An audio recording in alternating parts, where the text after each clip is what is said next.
Hello everybody, I'm KC and welcome to our edition of Let's Talk About. And guess what day it is? Stitch Day. Longtime viewers know that even though it's not an often talked about franchise on this channel, whenever we discuss the adventures of Experiment 626, it gets quite a bit of attention. Back in 2016, I reviewed the spin-off Stitch anime, and in 2018, I reviewed the other spin-off from China, Stitch and I. So for 2020, guess what? We're finally going to talk about the show with Lilo in it.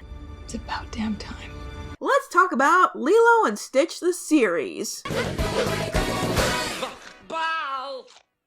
Lilo and Stitch the Series is a fun installment in the Disney television library, being one of the many animated series based on Disney's beloved animated movies, a practice that has been going strong from the Disney afternoon to now. Some great, some not so great, but if you were to ask me, most of these shows fall under the fun extra adventures for people who like the movies category, a category that Lilo and Stitch the Series fits very comfortably in. For those who don't know, the premise of Lilo and Stitch the Series focuses on Lilo and Stitch catching and reforming the other 625 experiments Jumba created. Right off the bat, I just love this way of reverse engineering a concept from the original movie that really was never meant to have that implication. It's extra amusing when you realize that 626 is nothing more than a California area code. As you can imagine, I have a real soft spot for this series, but maybe not for the reason you might think. It's because the announcements and promotions for the series back when it first came out in 2003 was what piqued my interest in Lilo and Stitch as a franchise. Yeah, not the original excellent movie, though I do love that very much as well, but this spin-off cartoon is what would make Lilo and Stitch next on my growing list of childhood obsessions. Who would have guessed that the girl who was hyper-fixated on Pokemon would think a show with many creative creatures with strange powers whose numbers went into the hundreds was appealing? Because of the premise, the structure of the series takes on a Monster of the Week format, or Experiment of the Week, where each episode introduced a new experiment, or cousin as they call them, and hijinks ensue. Sometimes it was pure fun and action, but most of the time it would serve as a companion conflict to whatever the characters were going through in each story. Sometimes they'd reform the experiments pretty quickly, and they would aid in the plot of the episode. You want to have more friends? Here's an experiment that can clone your only one. Need help with a magic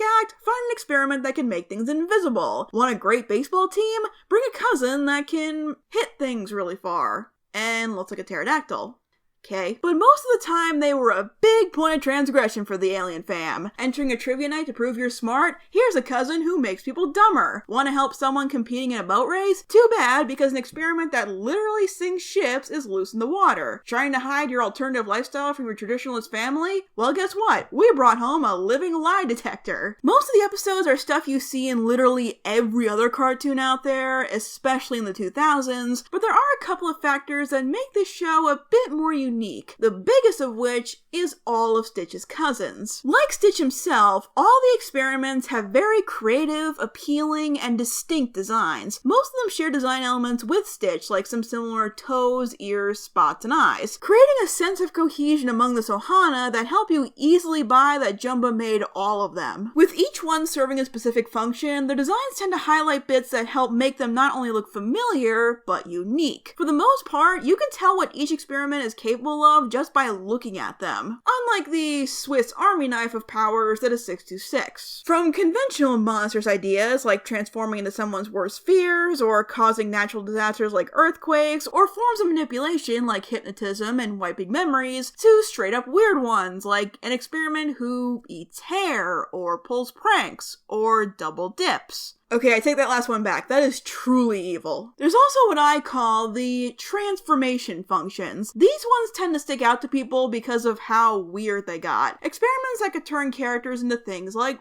bugs, or babies, or... yeah, I'm not touching that one. While there are some repeats or similar functions among them, from the practical to the silly, the experiments have an amazing amount of variety and care put into their looks and personalities. By the time the show concluded, there were about 110 unique experiments introduced and featured, some getting purely cameos, but many of which got focus episodes. Not quite the 625 we were promised with the show's premise, but still an admirable batch of characters for a 65 episode series. I could go on for a while about how much I love the thought that went into designing every single one of these little monsters. I love how Shush has ears that look like satellite dishes and a speaker in its tail. I love that Houdini looks like a rabbit. I love how Slushy looks like a living icicle. Shoe having these appendages that work on the actual logic of the horseshoe superstition. Swapper having two heads cat dog style. Kix basically being a more swole Machamp, which was possible, I guess. I could keep going. Every fan of the series winds up with a few favorites from this very creative group. That is not to say the show portrays them perfectly. If you were an insufferable 12-year-old like me, who was cataloging these experiments as they were introduced, you might have noticed things like cousins showing up in places they shouldn't be able to, or some numbers getting mixed up, Bonnie and Clyde probably being the most well-known examples of this, or the very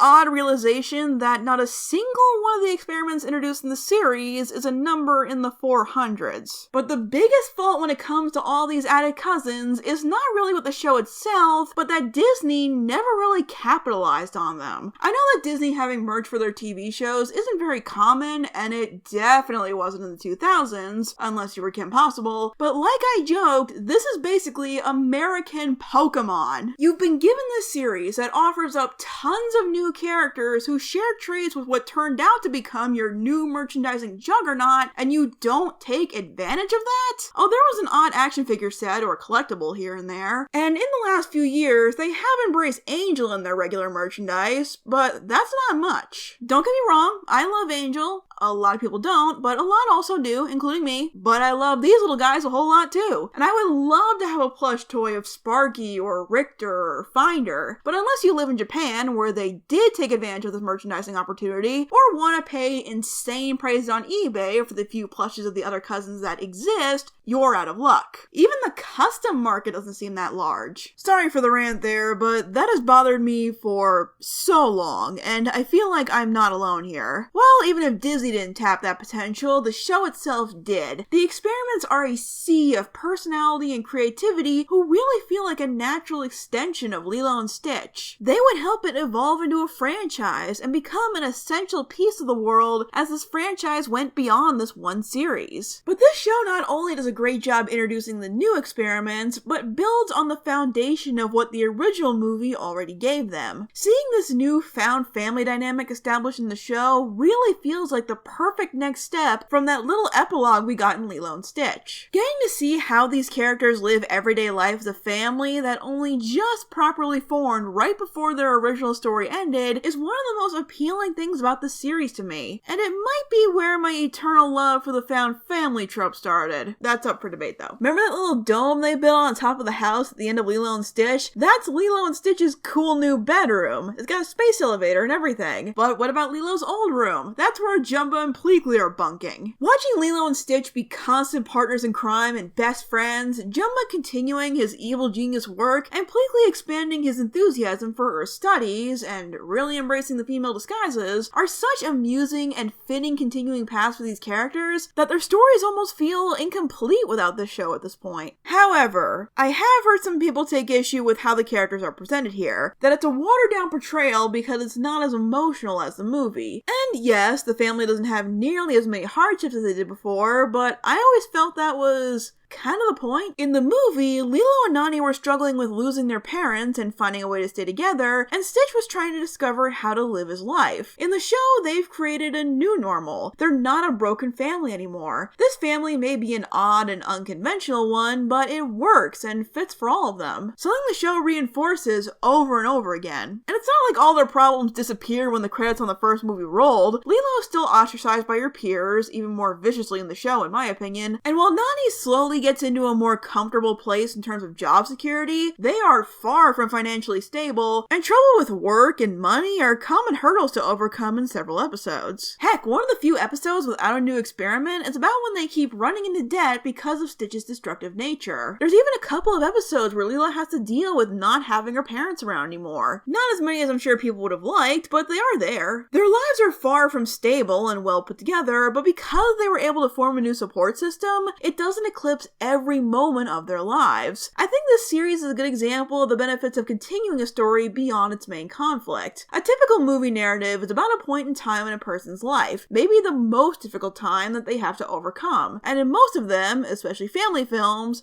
They do. But that doesn't mean their lives will be perfect afterwards. Life goes on, new troubles come to light. But with the rewards of overcoming the odds in the original movie, it doesn't have to be as difficult. It's not simplifying, it's character development. You could argue that these stories aren't as compelling as the one told in Lilo and Stitch since, well, they're not, but I still find how this show expands on the characters in ways that are both for the better and the worst really engaging. For Lilo and Stitch, they fully embrace the best buddies, partners in crime, inseparable dynamic duo that's become so tied to their identities. A relationship they sort of skirted around the original movie, but never quite got to. They do fight and have their moments of disagreement. Stitch even runs off to the circus at one point because he thinks he's underappreciated, but it's usually in line with the best friends / siblings relationship they've developed. Lilo is a bit more sure of herself and ambitious with this job she's taken on of reforming all of Stitch's cousins. She's still somewhat insecure, but flaunts her weird hobbies as much as ever. Feeding Pudge, taking weird photos, being obsessed with horror and folklore, the whole 9 yards. It's also this fascination with the weird and unconventional that makes Lilo so well equipped to deal with Stitch's cousins. No matter their function, attitude, or actions, there are very few of these little guys that Lilo will give up on. Like with Stitch, where most see them as destructive monsters, Lilo sees their potential and gives them all a chance at happiness. It's very in character and kind of adorable. The only thing I think is a bit off is Lilo having a crush. It's a small thing and doesn't really go anywhere, but it's the focus of a few episodes and probably the show's least interesting element. It doesn't help that Keone is hands down the most boring character in the franchise. Yeah,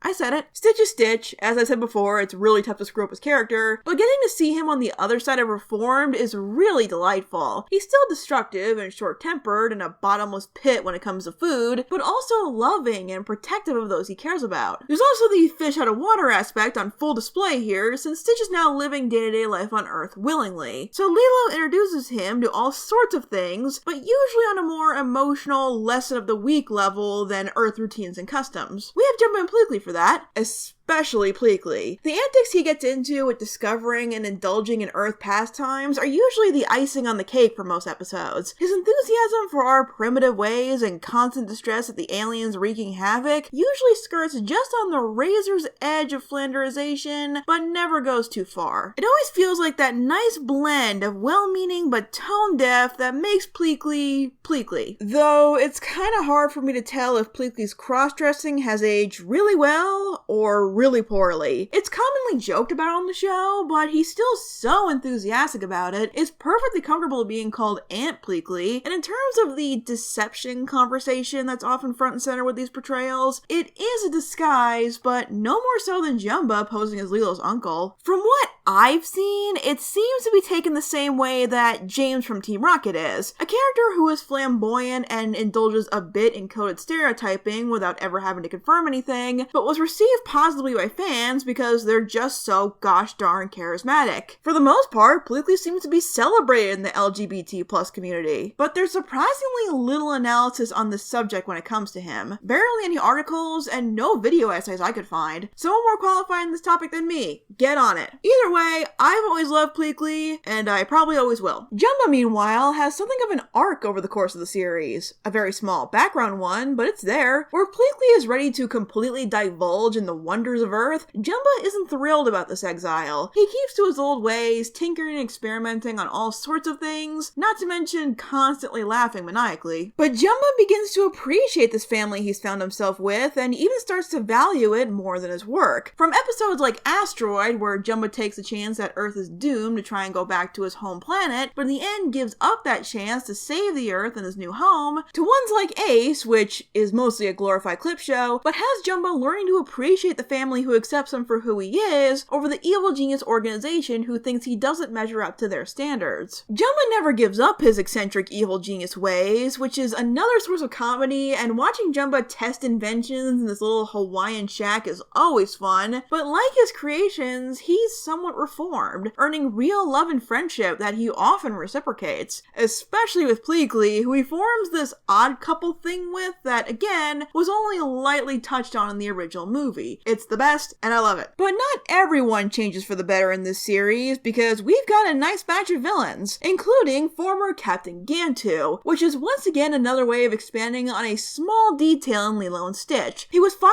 because he failed to capture Stitch, so it makes sense he would be bitter about that and take on work not only to make ends meet, but get back at the little monster for humiliating him and capturing similar abominations he's had a disdain for since Stitch was presented to him. Being the bad guy, Gantu doesn't really develop in the transition from the movie to the TV show like the others, but he is more fleshed out as a character with this much more demanding role. It's weird, but I think making him a less intimidating threat makes him a more enjoyable character. Getting into Looney Tunes style cat and mouse games with Stitch, constantly frustrated and lamenting his position, it kind of makes you feel bad for the guy. Until he double crosses someone, then you're glad he got what he deserved. But you can tell that on the few instances where Gantu succeeds in catching an experiment, it's because the writers couldn't think of a one true place for it. I mean, come on, where are you gonna put the experiment that forces people to fall in love? Reality TV? If you want to know what kind of relationship Gantu has with our heroes, there are a handful of those Alliance of Convenience team-up episodes here, which leads to great interactions and funny situations. But Gantu's not only a comedic foil for Stitch and the others, but for his allies, which brings us to some of the new characters. Gantu's got a partner in crime of sorts, Experiment 625, who's supposed to have all the powers of Stitch, but turned out to be a lazy coward who spends most of his days making sandwiches and lounging around Gantu's crashed ship because where else is he gonna go? As long as he's got sandwich supplies and a salty remark towards his forced-upon fish-faced roommate, he's pretty chill. If you ask me, though, most of 625's charm comes from Rob Paulsen's voice work, which just oozes charisma and makes even the most basic insult 625 throws amusing. If you've even just heard of this show, you're probably at least a little familiar with the true bad guy of the show, Jacques von Hamsterwheel. Hamsterwheel! It is Hamsterwheel! Who was Jumbo's former partner and is now out to capture the experiment so he can, you guessed it, take over the galaxy. But since he got arrested in the backdoor pilot Stitch the Movie, which is a subject for another time, he hires Gantu to do it, and spends most of the series berating and shouting abuse at him for his constant incompetence. But there are a couple of episodes where Hamsterwheel takes matters into his own hands, and like with Gantu's temporary team-ups, when they take different approaches like this, it always leaves an impression, especially the time where Myrtle mistook him for a pet, and then in a later episode, he turned her into a robot. They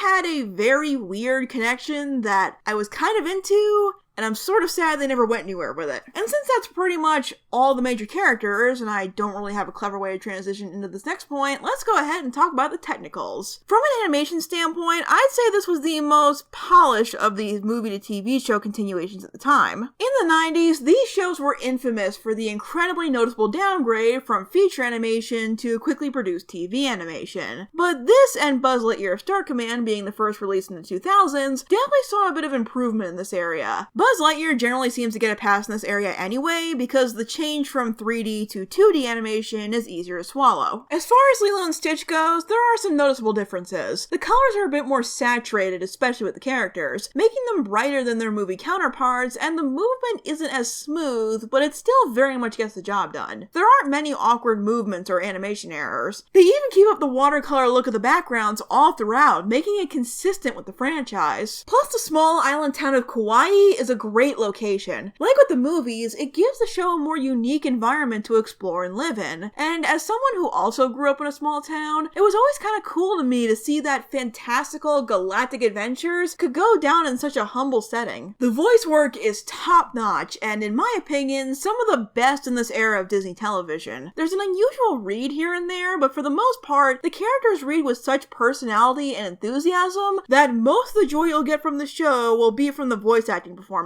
What really contributes to this is the fact that every major character has their original movie voice actors reprising their roles. Even Devay Chase reprises her role as Lilo despite getting older, and she still portrays the character excellently. Chris Sanders as Stitch always feels so right, and voice performances from the likes of Kevin McDonald, Kevin Michael Richardson, and the late great David Ogden Stiers are shining examples to the argument of why you should have professional voice actors play animated movie characters. Not just just because it's way easier to get them to come back for the TV show, which is a problem these shows run into every now and then. And having voice acting veterans come in to voice the new characters, like Rob Paulsen as 625 and Jeff Bennett as Hamsterville, just makes an already strong element of the show even stronger. The only characters who don't have their voice actors return are David and Cobra Bubbles, which is a shame, but Cobra appears in like 3 episodes and they are all glorified cameos. Now at this point, I would probably be going over how the series came to a close, but like the Aladdin TV show, Lilo and Stitch's series finale is another direct-to-video sequel, Leroy and Stitch. And like Stitch the movie, I feel like that's something that merits a video of its own someday, so I won't be touching on it here. However, even though we have gone through all the major points of the series, there is one more area I feel we need to discuss. An aspect of the show that is talked about often, and probably what the show is mostly remembered for these days by casual viewers, the crossovers. In 2005, just as the show was getting ready to wrap up its second and final season, Disney decided to have Lilo and Stitch run into characters from other animated shows Disney was running at the time. The Proud Family, American Dragon Jake Long, Kim Possible, and Recess, which had been off the air for 4 years when this aired. Well, I guess they were still rerunning it in the middle of the night on Toon Disney, so okay. These crossovers are often a point of contention just because of what a weird concept it is, but really, when you give it more than a passing thought, it's not that much of a stretch. Every era of Disney television has a crossover of some type going on, and it was very popular during this time on the Disney Channel. This was around the time of That's So Sweet Life of Hannah Montana. So that combined with Lilo and Stitch's original promotional material of dropping in on classic Disney moments, this was hardly unprecedented. And there have been far weirder crossovers in Disney's lineup, like the time Jessie crossed over with Ultimate Spider-Man. Yeah, that happened. I think the only reason Lilo and Stitch gets called out so much for this is because they had multiple crossovers almost all in a row. Personally, I'm a fan of crossovers and all the shows that got involved in this, so I really got a kick out of these, and they are a ton of fun to rewatch. Kim Possible's was my personal favorite though. There's no new experiments in it, but I love the idea of Hamsterville hiring Draken to capture Stitch, and the show's senses of humor blended surprisingly well. But to me, they all have something fun to offer and represents each show respectively. The Proud Family one gives a sugar mama wrestling Gantu, and I cannot believe that's a sentence I get to utter. The fact that we have been blessed with this image is worth the whole concept. The Recess one has a nice message of how relaxing is different for everyone, and the American Dragon one has a few fun elements, like Jake and the gang thinking the experiments are magical creatures, and the awesome fight between Jake and Stitch. Also, in the comments of my Stitch anime review, some astute viewers pointed out that the yokai in the anime are not as unusual as I thought, because Stitch exists in the same world as the American Dragon. And yes, you are right, I don't know how I missed that considering I use a screenshot from this very episode in that video. Really, all things considered, none of this is as bizarre as the time Stitch and the gang starred in a High School Musical inspired music video, including Gantu and 627.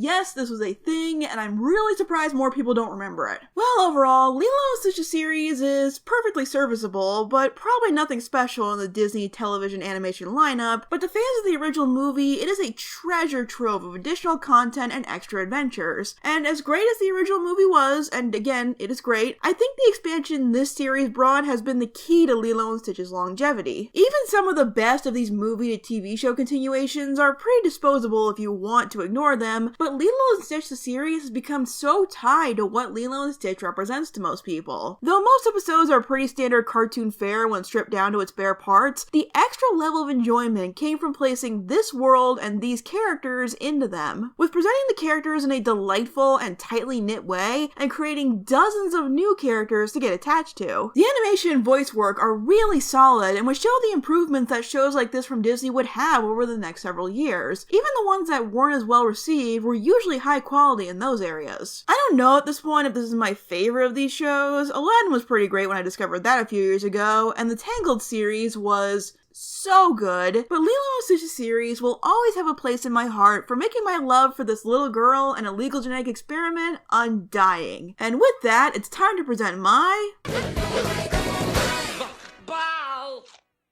I'm not gonna lie guys, this was way harder than normal, because Lilo Stitch the Series isn't really one of those shows with a couple of amazing standout episodes. Most of them are on the same level of, yeah, that was pretty good, with some amazing elements as parts of them. Like the one where Stitch enters a dog show, or the one where Pleakley's family visits and he might have married Jumba, or the one where two experiments duke it out in an epic showdown, or the one where a couple of cosplayers try to hunt down Stitch and Gantu to take them to a con that Jumba and Pleakley wind up attending, or the one where Jumba creates experiments 627 just to spite Stitch. In the end though, I decided to go with Snafu, which is technically the last episode, but not the series finale. An episode that goes into something that had kind of been ignored until that point. The experiments that Gantu caught. This is basically a rescue mission to save them all, including Stitch's kinda sorta girlfriend, Angel. This one's fun because you get to reunite with all these cousins that we haven't seen in ages, and seeing Lilo orchestrate a break-in with a team of their reformed cousins is really fun. It's basically just a whole lot of fan service with some adorable emotional payoffs, and I absolutely love it. Hope you all enjoyed this year's Stitch Day video. Thanks for watching, and I will see you guys next time.